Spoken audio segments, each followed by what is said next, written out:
Hi friends, అందరికీ welcome to village life tomatoes. అందరికీ good morning.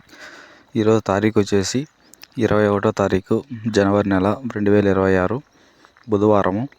Rayachoti market టమాటాలు top ధర ఎంత, దిగుమతి ఎలా వచ్చింది, యావరేజ్ ప్రైస్ ఎంత, మీడియం ప్రైస్, లో ప్రైస్ తెలుసుకుందామండి ఈరోజు. ముందుగా దిగుమతి గురించి మాట్లాడుకుంటే, దిగుమతి అనేది నిన్నటితో పోల్చుకుంటే ఈరోజు ఎక్కువ వచ్చింది రాయచోటి మార్కెట్కి. ఇంకా క్వాలిటీ పరంగా ఏ విధంగా వెళ్ళాయో తెలుసుకుందాం. థర్డ్ రకం క్వాలిటీ కాయలు, పొడికాయలు 20 రూపాయల నుంచి 70 రూపాయల వరకు తీసుకున్నారు. సెకండ్ రకం క్వాలిటీ కాయలు 100 రూపాయల నుంచి ప్రారంభమై 150 రూపాయలు, 200, 210 రూపాయల వరకు సెకండ్ రకం క్వాలిటీ కాయలు తీసుకున్నారు. ఫస్ట్ కాయలు, తొలికాయలు, మంచి కాయలు 230 రూపాయల నుంచి ప్రారంభమై 280, 300 రూపాయల వరకు టాప్ రేట్ అనేది వెళ్ళిందండి ఈరోజు రాయచోటి మార్కెట్లో. ఈరోజు రాయచోటి మార్కెట్లో టాప్ వచ్చేసి 300 రూపాయలు, యావరేజ్ ప్రైస్ వచ్చేసి 150, 200.